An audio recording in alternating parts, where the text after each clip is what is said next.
I'm Casey Higgins, Atlanta-based guitarist and a writer. I have a couple books out on Amazon.com called Guitar Mechanics. Today I wanted to talk about some of my amps. And first of all, we have my Ceriatone Overtone Special. This is the 50-watt version, but I put in a half power switch and a lot of modifications on it. It's just a regular OTS, and I built it from a kit I got from Sri Lanka and Ceriatone, a guy named Nick. He's a really nice guy, and a very cool amp. The thing about this is it's a clone of a Dumble. I think it's a clone of number 124, but with this amp, it's very quick amp. Like the note pops out a lot faster, especially than my twin reverb, which you'll be hearing later on. But this is a really interesting amp, and honestly I'm not sure how I like to use it. I have been using it dirtier now lately, but I usually use it clean with pedals. Later on I'm going to be doing a video on my pedal boards. I have a number of them. And I'm also going to be doing some videos on how to improvise and some of my tips and tricks and tactics for how to solo and how to get what's in your head out onto your guitar. So if you're interested in any of that stuff, sign up for my Patreon page. Just make sure you subscribe and comment and like. And, I really appreciate it. It helps me grow the channel. So if you're interested and you like it, like and subscribe, and make sure you comment as well. So I didn't really know anything about amps when I built this kit. I had a third shift job, so I had a lot of free time, and so whenever I had a question, I just went to the old interweb. The thing that struck me about this amp, how much control you have over it. So you have a preamp knob that adjusts the gain for everything, and 3 switches. The bright switch just works a little bit. Deep switch really fattens it up, and the rock and jazz switch, the rock just sounds a little quieter and a little clearer. The thing that struck me about this amp too is the amount of bass it has in it. I'm using an EV12L, like a pretty old one, in this cabinet that someone built for me, and the cabinet's based on an Ampeg design, which just fit the head really well, I thought, and I really like the look of it. It's a single 12. Really, because of that and just the amount of bass that this has in it, it's a little, can be a little bit much. So then, if you use the overdrive stage, you kind of have 2 more gain stages. Hit the switch.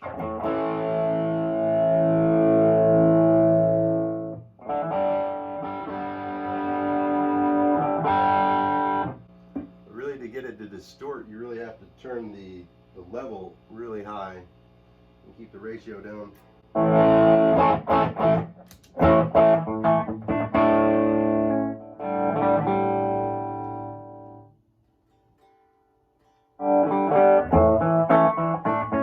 Yeah, the ratio up, it's just really loud.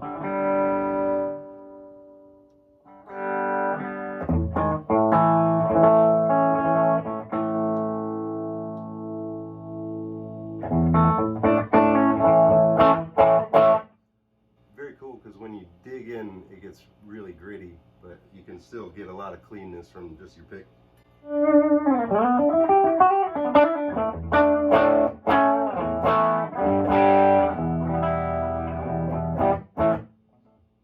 Now then you have a master volume and a presence knob. The presence knob is just very high treble. I also pulled out a little trim pot for the preamp knob, so I can actually adjust the tube for the overdrive section up from the back. And like I said earlier, there's a half power switch, which doesn't really change the volume all that much. It's kind of fun at gigs. I don't notice it all that much when I'm at home, but the other thing about the Dumble amps. It took me a while to figure it out until I learned that you really have to turn them up, and then it makes a lot more, they make a lot more sense. They sound a lot better. When you have them at bedroom volume, it's just clean. It sounds great, but it's just a very, hi-fi clean amp.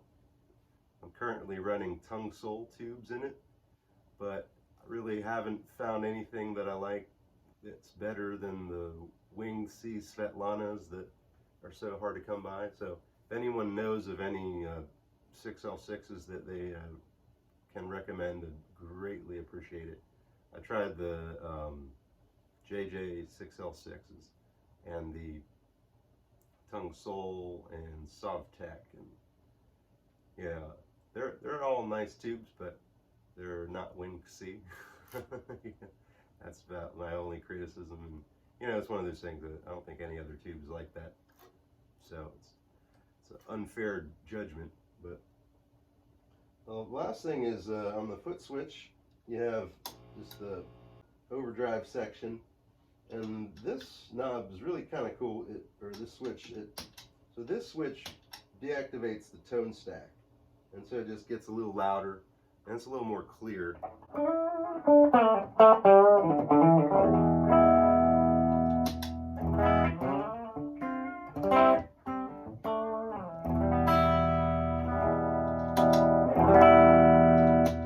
So most people use that as a boost, and I think that's about it on it. Yeah. Very cool amp, but very unforgiving. I find, especially during that third set, if my mind starts to wander, it'll really bite you, just because, right when you make a mistake, it's so quick, you can't hear it, you can't help but notice it. There's nothing really to hide behind, such as my twin reverb, which is next.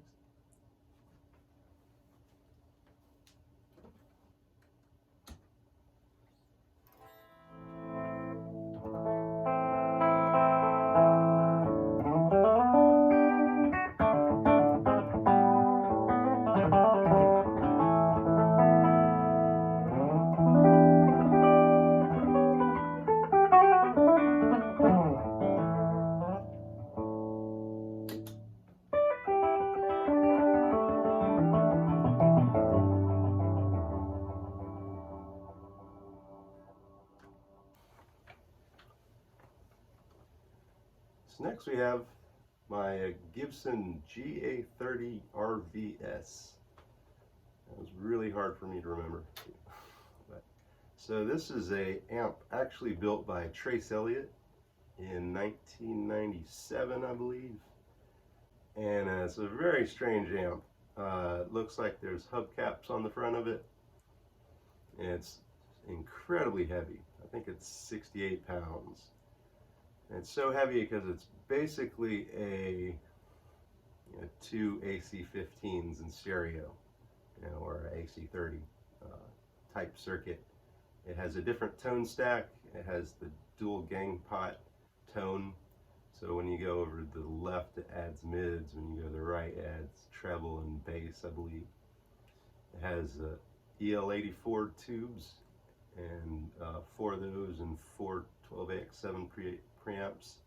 But it has 2 transformers and a choke or whatever. So there's 3 of those transformer things in the back. And the thing is just ridiculously heavy. And it's kind of the cabinet's pretty small. So it's very tight. Sounds amazing. But it's basically like a modded AC-30. So it also has vintage 30 speakers, which are my favorites. I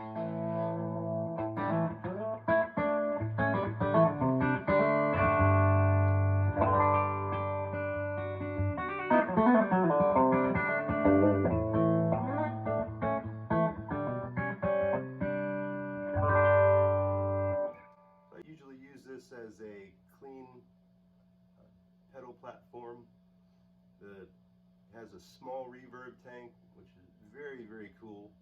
I grew up on Fender, big Fender Reverb tank, so this one you can crank it up and not get in too much trouble. But I usually use pedals with this. This is a Ceriatone.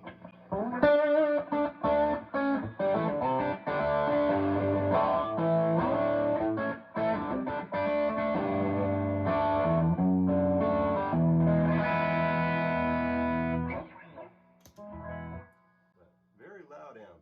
It's 30 watts, Class A. Like that thing is as loud as any of my other amps. Very cool amp.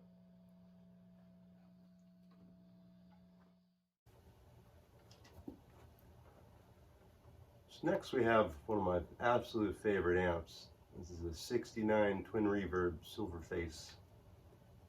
It has a ton of Eric Johnson mods and completely been worked through by Andrew's Amp Lab and Fire Bottle Tone Works in Durham, North Carolina. Just an amazing amp. I've never heard another Twin Reverb that sounded as good as this one, and I've owned a couple other ones. Got rid of the other ones. I had the 65 reissues. I had, I think, 2 of them. Sold it because my back hurt and had to carry that thing around campus in college. It was not fun. And sold it. Then just had to get another one, you know, and sold it for needs some money, and then found this one for $500. And my amp guy had already gone through it and did all the Eric Johnson mods. It blew me away. But the thing I love about this amp is just, you know, just the prettiest clean sound I've ever heard.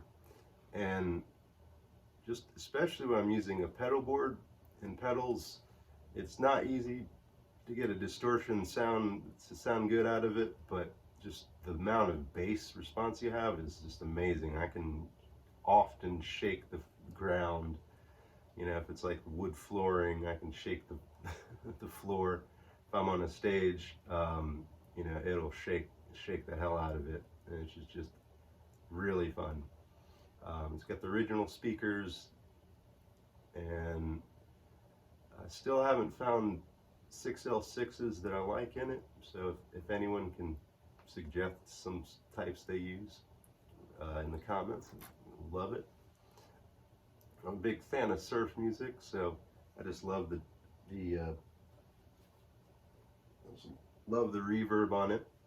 The other thing that's cool about this amp, there's 2 things. For one, so that's kind of with it normal. If you hit the bright switch, so a normal bright switch. But the cool thing is if you actually get the knob right in between, it deactivates the switch and it just gets louder.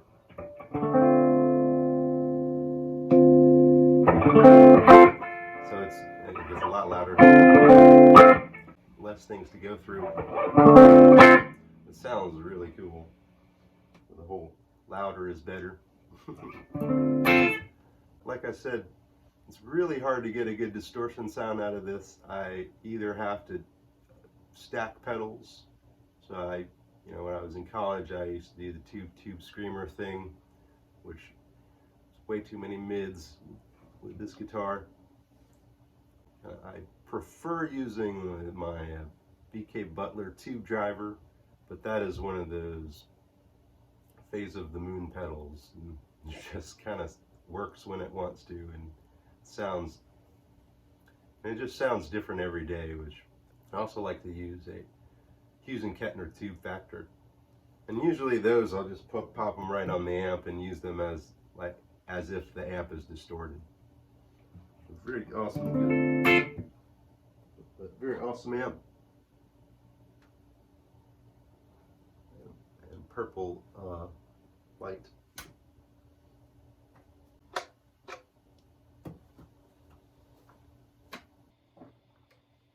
So last and least in stature is my Crate V58, I think it's called. Yeah, it's a 5-watt amp that came in a cabinet with an 8-inch speaker I've since used the speaker as actually a microphone, so I'll use it for miking bass drums sometimes, or 412 cabinets, just for added bass. But this is a very cool amp. I just took it out of the cabinet, or the combo it came in, and I usually run it with an EV12L, which just screams. Today I'm using a Tone Tubby speaker that I just got in this Soldano cabinet. This really cool cabinet. It's very tight. I also use it with a old Polytone speaker, which is a lot like a EV12L. I think it's a 200 watt, maybe 250 PA speaker, but it sounds amazing. I used to have a Polytone, but it broke.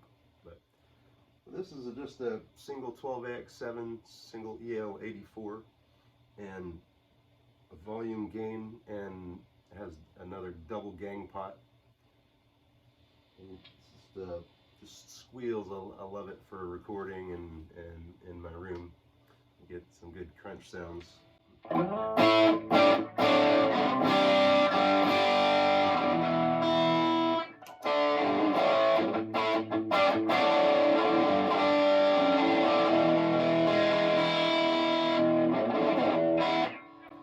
That's with the King of Tone, the green side. It's a Caleb's clone. But very cool amp.